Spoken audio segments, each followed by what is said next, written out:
Este programa viene gracias a la multiplataforma Rumbo Minero American Mining. Buenas noches, ¿cómo están?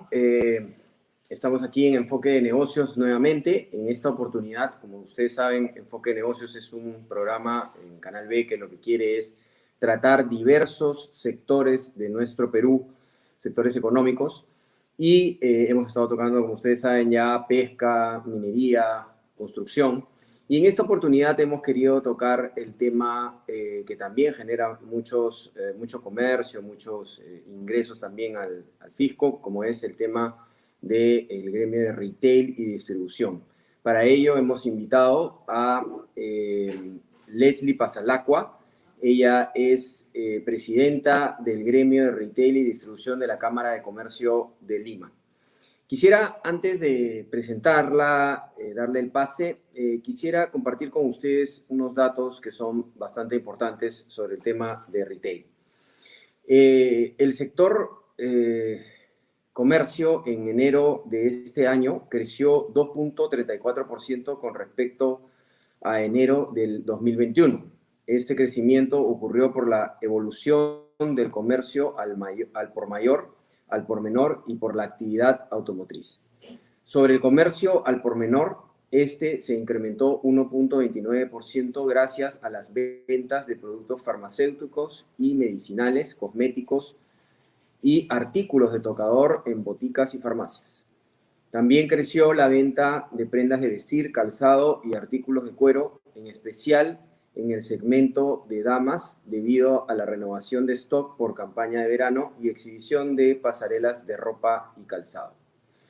Bien, tal como anuncié ahora, quisiera darle pase a Leslie Pasalacqua para poder profundizar un poco sobre el tema del retail. Bienvenida, Leslie, ¿cómo estás? Tal, gracias por la invitación.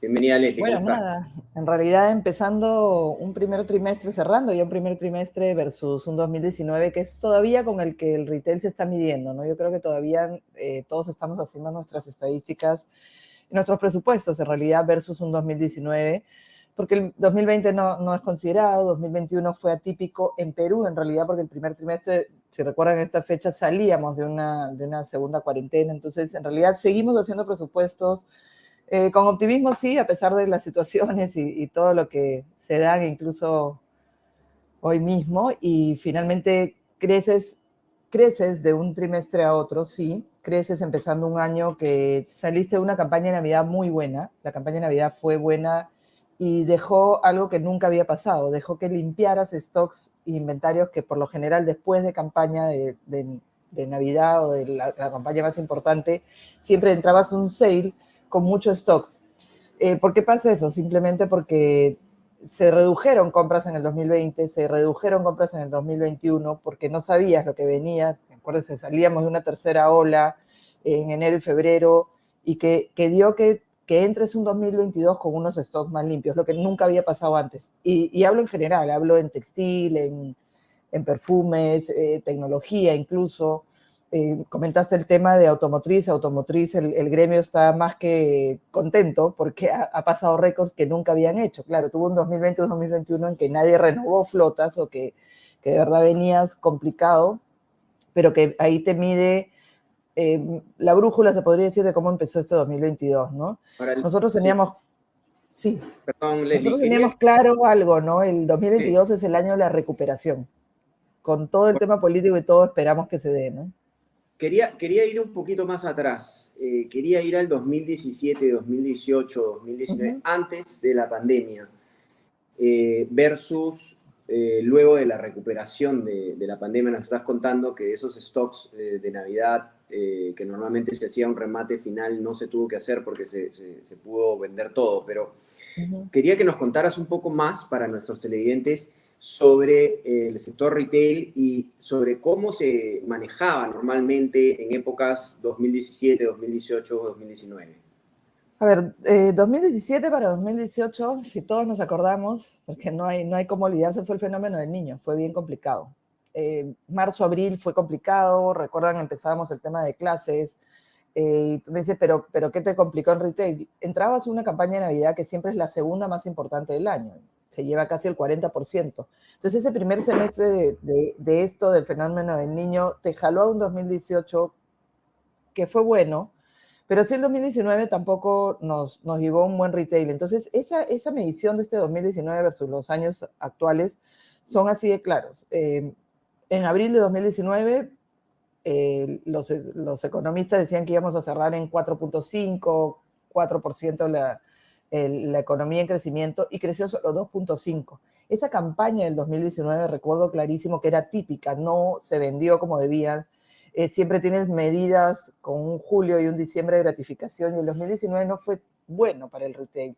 En realidad uno va con la economía, nadie está separado de esto, y nuestro rubro es muy sensible, ¿no? Nuestro rubro tuvo un 2018 que quieras o no, el tema del mundial dispersó, hizo que las ventas subieran, tecnología vendió súper bien, el tema de televisores, de comunicaciones, entonces tenía ya un 2018 bueno. El 2019 no crece la economía como debíamos, cerramos con 2.5, y esto hace que esa Navidad haga que cierres complicado, y ahí nomás empezamos la pandemia. Entonces, si tienes un referente de no haber sido un año tan bueno como lo pudo haber sido 2018, porque 2017 fue el fenómeno del niño, te digo, la tengo clarísima porque venía gente de afuera para que les explicáramos. Muchos reportamos a marcas extranjeras y no entendían lo que pasaba. Entonces, el Perú se guía de lo que pasa no solo a nivel global, sino local, ¿no? Entonces, vienen estos acontecimientos 2017, 2018, mundial, 2019, la economía nos complicó, ¿no?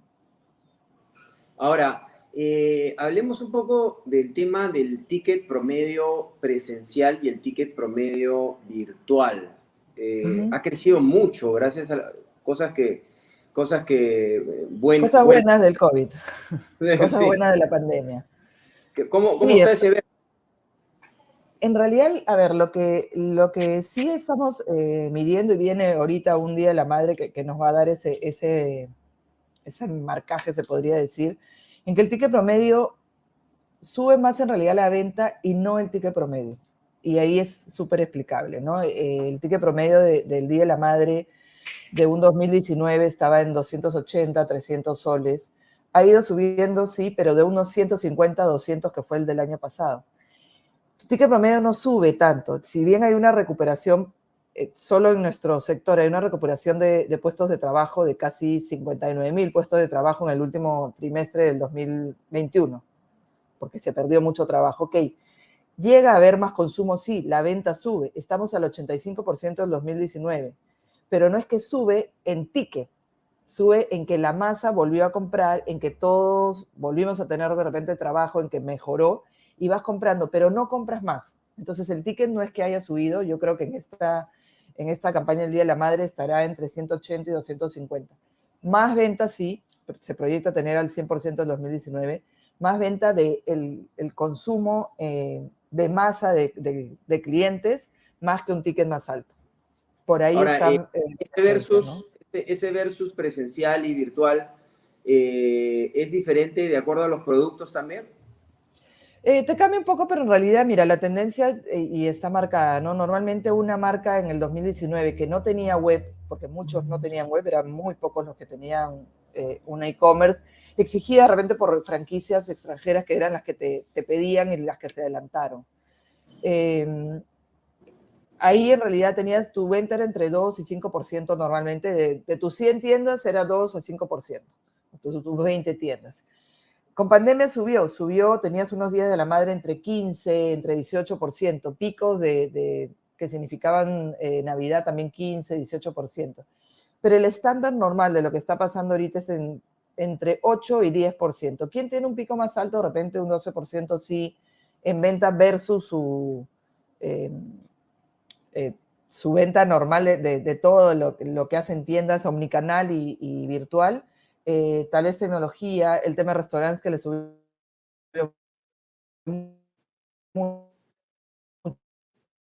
mucho.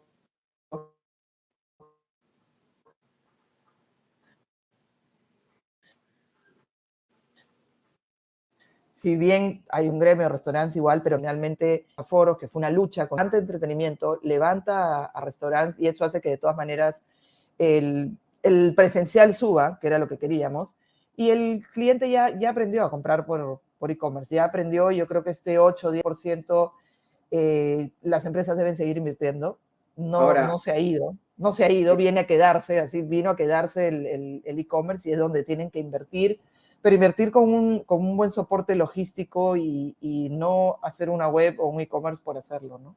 ahora, Leslie, cuéntanos un poco de la infraestructura de los centros comerciales. ¿Se vienen centros comerciales? ¿Cómo está eso? Mira, en realidad sí hay proyectos que se quedaron en realidad antes de pandemia. Acuérdate que en plena pandemia hubieron dos proyectos que abrían en abril del 2020 y marzo 2020 en Chiclayo y en Iquitos y finalmente perdón, era el Mall Plaza Comas, de frente te digo, y el de Chiclayo, ¿no? Entonces finalmente ellos lograron abrir en octubre a pesar de todo. Hay proyectos que sí están en camino, pero todavía no anunciados.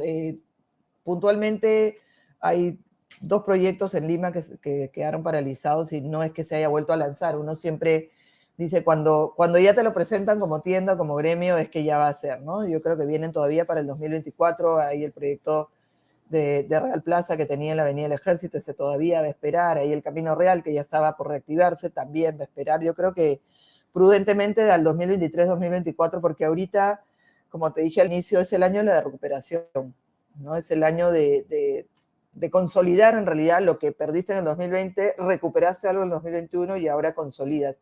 Las marcas no están ahorita como para poder hacer una inversión de tiendas nuevas. Sí, volver tal vez a los moles que te fuiste, se fue el 30% de las marcas, en realidad tú como marca si tenías 20 tiendas, tus 30% no la volviste a abrir, los malls sí se recuperaron trayendo nuevos operadores, pero yo creo que las marcas ahorita esperarían a que los malls nos den ese espacio de inversión al 2023-2024. Con respecto al apoyo del gobierno, la legislación, ¿hay algo que le están ustedes sugiriendo al gobierno, pidiendo al gobierno para facilitar las cosas? Mira, insistiendo en dos cosas puntuales, ¿no? Una en el tema tan burocrático que es el tema de las licencias, que si antes de pandemia tú tenías todo un tema para ir a sacar una licencia o reanudar una licencia, te dura un año, primero te debería durar más. Finalmente presenta cada cosa, hay ciertas licencias que duran 2 años según el distrito, pero era una cosa que se pedía desde antes burocráticamente, se demora demasiado y ahora es online. ¿Te imaginas cómo está funcionando esas licencias? Entonces, eso es un tema que incluso en algún minuto lo hablamos con Indecopy para juntarnos con los malls, con los centros comerciales y gremio retail para decir, bueno, ¿cómo agilizamos este tema? Eso es uno porque igual nadie tiene ni la inversión para estar cada año haciendo esto. Y sobre todo, retail no son solo las grandes marcas que uno ve en los malls, ¿no? Detrás de retail también hay módulos, hay pequeñas empresas, hay mucha MIPE que incluso nos da a nosotros servicios o nos da productos y que en realidad se fueron definitivamente, ya no volvieron a entrar a un centro comercial o a una tienda a puerta de la calle. Entonces, este tema burocrático complica mucho. Otro es el tema de reactiva, que, ok, a los que les dieron reactiva empezaron, pudieron volver a pagarlo, pudieron volver a ampliarlo. Restaurante se está pidiendo ahorita, ¿no? Que se amplíe, porque finalmente fue uno de los más golpeados. Entonces, son dos puntos que de verdad ya terminamos la lucha con los aforos, que era inentendible, éramos el único país de toda Latinoamérica que tenía todavía toque de queda hasta febrero, Eso, era increíble. eso te quería preguntar para terminar. ¿Cómo estamos, cuánto está el tema de la facturación, digamos, o los estimados de facturación anual en un año normal, ¿no? Mira, Con respecto a otros países, ¿cómo estamos en Sudamérica, por ejemplo, y cuánto es lo que estamos nosotros como retail facturando al año? Mira, nosotros estamos proyectando en realidad que este año lleguemos a recuperar el 100% de 2019. En 2019, en lo que tenemos una data del ACSEP, con lo que cerramos, ¿no? ACSEP es todo lo que tenías en centros comerciales de 29.000 millones de soles. Volver al 100% en diciembre, porque estos meses estamos al 85%, el tema político es más que claro, no, hoy estamos cerrados, un día de venta en retail es un día de pérdida. Entonces, finalmente, con el tema político influye mucho. Estábamos proyectando que en mayo ibas a hacer el 100% igual que el 2019, una venta similar. Pero en junio, julio vuelve a bajar, está proyectado el 85-90%. Todos me preguntaron la semana pasada, varios medios, ¿qué pasa si clasificamos al Mundial? Buenísimo, subiría la venta, tenemos una una proyección, sobre todo el gremio de tecnología, en tema de electrodomésticos, Televisores. televisores.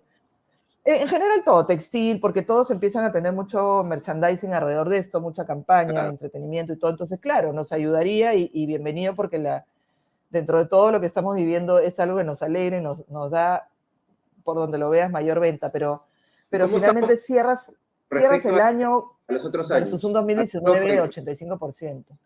¿Cómo estamos con respecto Mira, a los otros? con respecto a otros países, Colombia está mucho mejor porque tuvo una apertura mayor. Colombia fue uno de los primeros que hizo todo el tema de los centros comerciales al aire libre. No teníamos tantas. O sea, Perú tuvo mucho tiempo como te digo, con los aforos muy limitados. Chile estaba en recuperación, en tema político también lo ha parado un poco. Brasil sí, abierto al 100%. Brasil en retail para nosotros es las grandes ligas, como decimos, ¿no? Brasil nos Claro. lleva en retail mucho. Tiene una Poder economía entrar a ese mercado brasilero es complicado, pero ellos como región estaban bien. Y finalmente, bueno, Ecuador que estaba recibiendo mucha inversión, incluso hay marcas peruanas que se estaban yendo a Ecuador por el tema y las facilidades que daban los centros comerciales allá para recibir marcas, ¿no? Entonces, finalmente como región, te podría decir que sí, nos ha costado más a los peruanos, sí. Estamos esperando recuperar, esperemos este Día de la Madre, como te digo, al 100% solo mayo versus 2019, y te da un alivio de decir, bueno, vas avanzando el primer semestre, ¿no? Excelente. Leslie, te agradezco muchísimo. Nos has ayudado a entender este sector que es tan importante y que tiene cifras muy interesantes. Y esperemos, pues, tenerte en otra oportunidad para poder hablar, espero, del cumplimiento de esas metas. Encantada, y esperemos a que pase esta primera campaña buena, ¿no? Que debería darnos ese respiro, un día de la madre y un día del padre, que también debe venir súper bueno. Muchísimas gracias, Leslie, por estar en Enfoque de Gracias. Negocio. Gracias. Bien, a continuación quisiera hablarles el 27, 28 y 29 de este mes, de abril. Vamos a tener un evento importantísimo para las inversiones que no debemos dejar de asistir. Este evento se realizará en el Jockey Club y va a ser Expomina Perú 2022. 27, 28 y 29 de abril usted se puede inscribir por la página web expominaperú.com de manera gratuita y acceder a más de 120 charlas profesionales y a la gran exhibición de productos y servicios. Adelante con el video. En el año 2022, el anuncio del inicio de la construcción de 7 proyectos mineros marcará la pauta para el crecimiento económico del país. Así, Expomina Perú avanza impulsando las transacciones comerciales de la gran industria minera y sus proveedores. Participa con nosotros en la Gran Feria Minera de Lima, que abrirá sus puertas del 27 al 29 de abril y será presidida por Víctor Gómez, de compañía minera Antamina. No dejes pasar la oportunidad de presentar tus productos y servicios al sector más importante de la reactivación económica. Presentaremos la Conferencia Internacional de Minería y el Congreso Latinoamericano de Compradores Mineros. Separa tu stand en Expomina Perú y haz negocios con el sector minero. Ok, muchas gracias a Expomina Perú por eso. Si usted es proveedor o quiere ser proveedor de Expomina, puede todavía tomar un stand para poder hacer grandes contactos ahí, todas las áreas de compras de las empresas mineras. Acordémonos que tenemos más de $50.000 millones en inversiones, que al final gran parte de eso es en compras en los próximos años, y eso se traslada muchas veces en los contactos en las ferias. Ahora sí, nos toca recibir a Arnaldo Gotuso. Vamos a hablar, es el momento de recursos humanos en enfoque de negocios, y vamos a hablar un poco sobre el tema. Él es director de KSR Global, ¿no? Y nos va a hablar un poco sobre el tema en boga en lo que es los recursos humanos en diferentes sectores. Arnaldo, ¿cómo estás? Bienvenido. Hola Jorge, ¿qué tal? ¿Cómo estás? Cuéntanos un poco cuál es el tema reclutamiento y gestión del desempeño, ¿no? Sí, tal cual. Hoy día les voy a hablar de un tema que es súper importante y que cada vez está más presente en las empresas entre nosotros, que es la tecnología. Lo voy a enfocar evidentemente al tema de recursos humanos en dos aspectos, en el reclutamiento y en la gestión del desempeño. En épocas en las que se habla de la hiperautomatización, debemos partir sobre la premisa que la tecnología llega para impulsar la eficiencia y eficacia de las empresas y de los colaboradores dentro de ellas. Voy a partir con el tema de reclutamiento. Como sabemos, un proceso de selección puede llegar a ser un proceso muy operativo y manual, tanto para las empresas cuando hacen sus procesos directamente, como cuando trabajan con algún intermediario, empresa de reclutamiento o headhunter. Lo que se debería cuidar en este punto es la experiencia del reclutador, la experiencia del cliente interno, del candidato, evidentemente. Y hace algunos años empezaron a entrar entre nosotros las ATS, que son software que lo que ayudan es a automatizar los procesos de selección y vayan perdiendo un poco el proceso manual y operativo que tienen, ¿no? Recordemos que, como les decía, el proceso al ser tan manual y tan operativo, esto, digamos, impacta en los tiempos, en la cantidad de tareas, se va perdiendo un poco la trazabilidad del proceso en cuanto a la experiencia, temas tan básicos como el feedback a los candidatos. ¿Cuántas personas que han participado en procesos de selección nos lo dicen constantemente empresas y candidatos? Oye, nos enteramos que quedamos en el proceso solo si nos contratan, si no, no sabemos en qué quedó. Entonces, estas herramientas, las ATS, han llegado justamente para que el proceso siga un mismo estándar y esto evidentemente impacte en que los tiempos sean más cortos, en ahorro de costos, en que el cliente o el cliente interno o el usuario del proceso vea la trazabilidad del proceso de selección, qué etapas ha tenido, cuántos filtros han pasado, cuántos candidatos postularon a mi posición y cuántos candidatos terminaron en terna. Todas estas etapas me van a permitir sacar indicadores y estos indicadores me van a permitir tomar decisiones objetivas.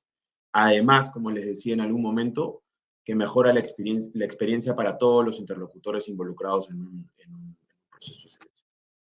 Y el otro tema, que es muy importante, en el que hoy están entrando cada vez más la tecnología y las herramientas digitales, es la gestión del talento, ¿no? Las herramientas de evaluación, se habla de People Analytics, de Big Data, herramientas que nos han servido para hacer justamente todos estos procesos más eficientes. Tiempos, los almacenamientos de datos para generar históricos, darle objetividad a las evaluaciones, ¿no? Hecho por una herramienta con criterios que son, digamos, anotados por personas, pero que deben partir de un punto macro. ¿Cómo gestionamos o cómo hacemos las evaluaciones de desempeño? Bueno, tenemos que entrar por mirar, primero, misión, visión y propósito de la compañía. ¿Cuáles son mis valores organizacionales y comportamientos? Y en base a eso ir decantando los comportamientos de las personas que tenemos que llegar, los comportamientos versus los comportamientos de la compañía, cómo se comparan, cuáles son los indicadores y los objetivos que tiene esa posición con la empresa alineados al objetivo principal de la compañía. La tecnología lo que ha hecho es que estos procesos sean más automatizados, se puedan analizar de una forma más objetiva y nos metamos a una parte que es crítica en un proceso de evaluación del desempeño, el feedback. Que podamos tener una instancia en la que analizamos esta información para poder dar feedback a los candidatos y armar planes de desarrollo a futuro y cambiar y mejorar todas estas habilidades y competencias que van cambiando con el tiempo, ¿no? Ahora, Arnaldo, cuéntanos, mencionaste la importancia del feedback en un proceso de reclutamiento. ¿Realmente la tecnología y el feedback son excluyentes o por el contrario deberían complementarse, crees tú? En realidad, son un complemento al 100%. La tecnología ha suplido algunas partes de la gestión del talento, pero aún es necesaria totalmente la intervención de personas, del ser humano en el análisis, interpretación de resultados. Es verdad que cada vez se van desarrollando herramientas más completas, pero indudablemente toda la información, o toda la data, mejor dicho, que te puede arrojar una herramienta, es necesaria convertirla en información y es necesaria convertirla en planes de desarrollo, en planes de capacitación, en mejoras. La herramienta te va a permitir evaluar en qué estás y el feedback es el medio o el camino que te va a permitir que el colaborador y la empresa lleguen al punto donde quieres estar. Ok, Arnaldo, muchísimas gracias por estar con nosotros para hablar de este tema de la tecnología en la gestión de recursos humanos. Muchas gracias y Jorge. esperamos la próxima semana. Bien, ahora vamos a conversar con Guillermo León. Él nos va a hablar un poco, él es un especialista en estrategia nos va a comentar un poco sobre el poder de la hora en los negocios, parte 2. Acordémonos que la semana pasada también nos estuvo hablando sobre el poder del negocio. Adelante, Guillermo, bienvenido. Hola Jorge, buenas noches. ¿Cómo vamos? Espero que todo bien.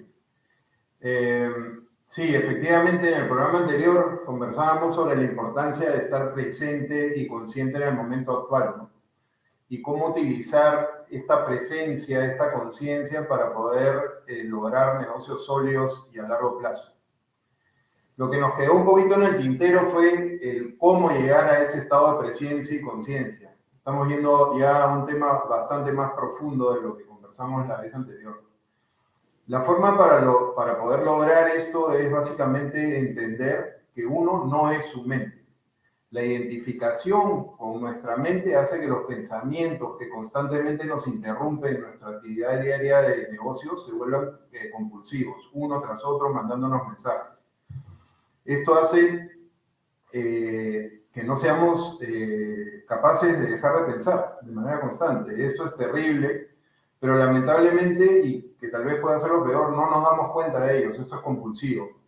Este ruido mental constante nos impide encontrar la quietud que es inseparable de nuestro propio ser. Este pensar también crea un falso ser inventado por la mente, compuesto de normalmente temas negativos como temor o sufrimiento.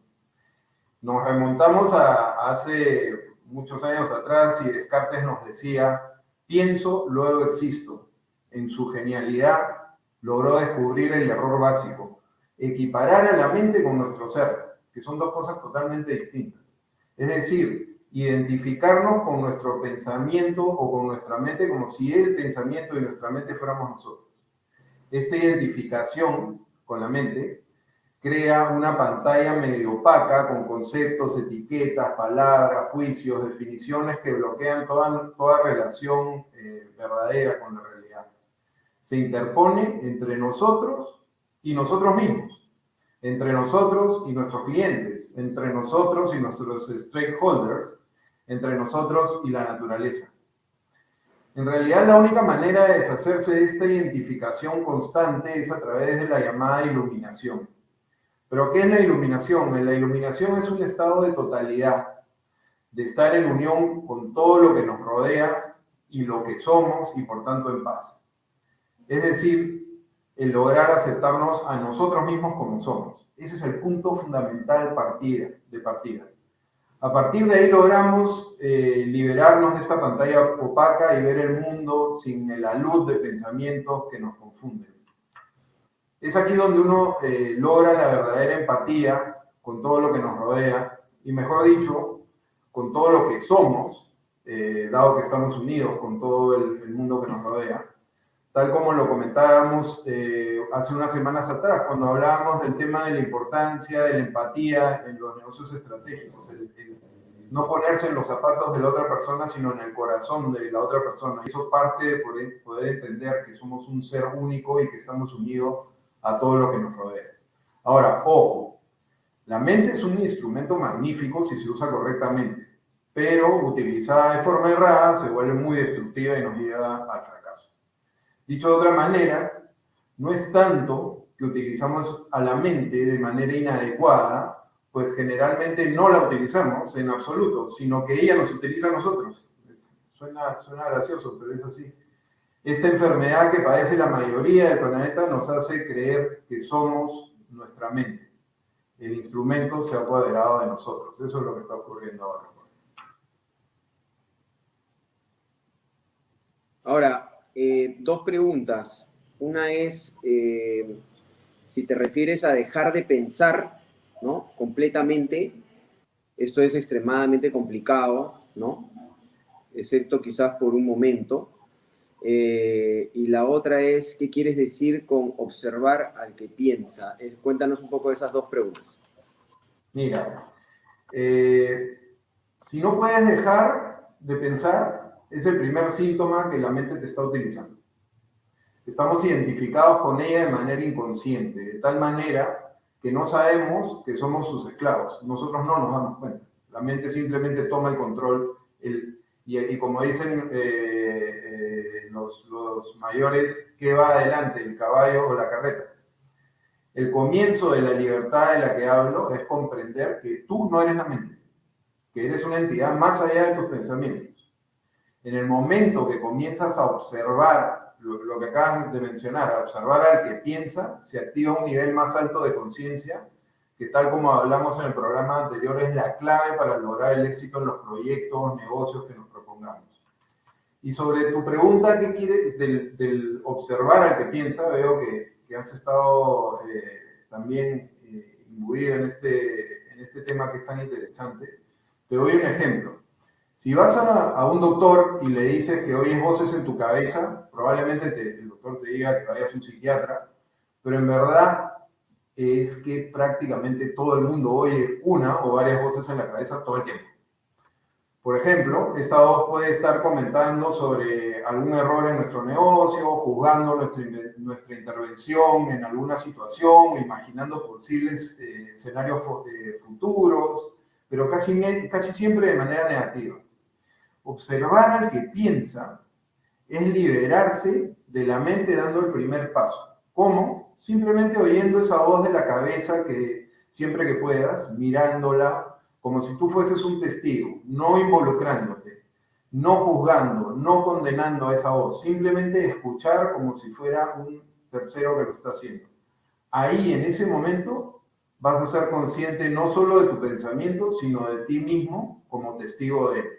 Y ahí parte toda la base sobre la cual tú puedes comenzar a pensar de manera adecuada para llevar a tu negocio. Esto es fundamental en estos momentos tan complicados que estamos viviendo, donde necesitamos la tranquilidad para poder decidir y tomar el rumbo adecuado de nuestro negocio. Gracias, Jorge. Listo, muchísimas gracias, excelente tema. Muchas gracias por haber desarrollado estos dos episodios. Muchas gracias. Nos vemos la próxima semana. Bien, nos quedamos ya con la parte final, habiendo hablado del tema de retail, que nos ha parecido muy interesante. Vamos a tener otros temas para hablar de otros sectores la próxima semana, pero importante cómo estos temas políticos, estos temas de pandemia también, cómo golpean nuestro sector retail, 29.000 millones de soles, ¿no? Es realmente importante para el comercio en general, ¿no? Y realmente esperamos que estas dos campañas, o tres, si es que clasificamos al Mundial, Día del Padre, Día de la Madre, y si clasificamos al Mundial, se puedan dar para que exista una mayor cantidad de comercio. La pregunta del millón viene a ser, obviamente, que si se sigue deteriorando nuestra economía por cuestiones de manejo del gobierno, si es que el retail va a poder, o las grandes marcas van a poder seguir acá y seguir vendiendo como estaban vendiendo antes. Esa es la pregunta que dejamos en el tintero, ¿no? Vamos a tener que ver cómo solucionamos el tema, como le llamamos a veces, la pandemia económica, ¿no? Lamentablemente en el Perú hemos sufrido doble revés, ¿no? La pandemia del virus, COVID-19, y la pandemia económica tras las elecciones, y definitivamente esperamos que las cosas entren a un rumbo distinto, porque nuestra economía necesita de ello. A nombre del Canal B y a nombre de Enfoque de Negocios, les agradecemos por estar con nosotros y nos vemos la próxima semana. Muchas gracias.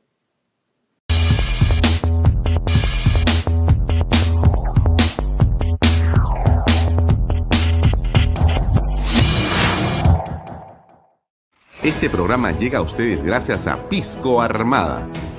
Un pisco de uva quebranta de 44% de volumen y 5 años de guarda. Un verdadero deleite para el paladar más exigente. Cómprelo en bodegarras.com y recuerde, tomar bebidas alcohólicas en exceso es dañino.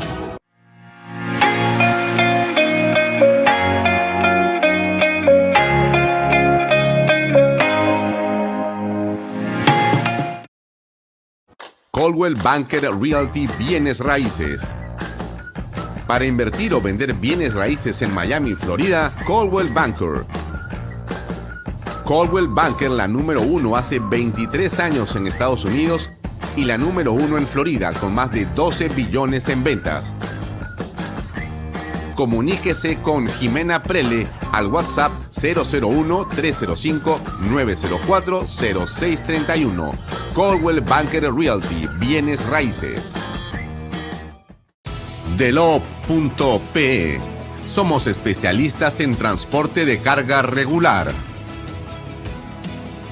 transporte de concentrados de mineral. También transportamos material y residuos peligrosos.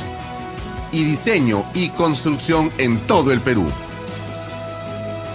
Ubíquenos en nuestra web delop.pe.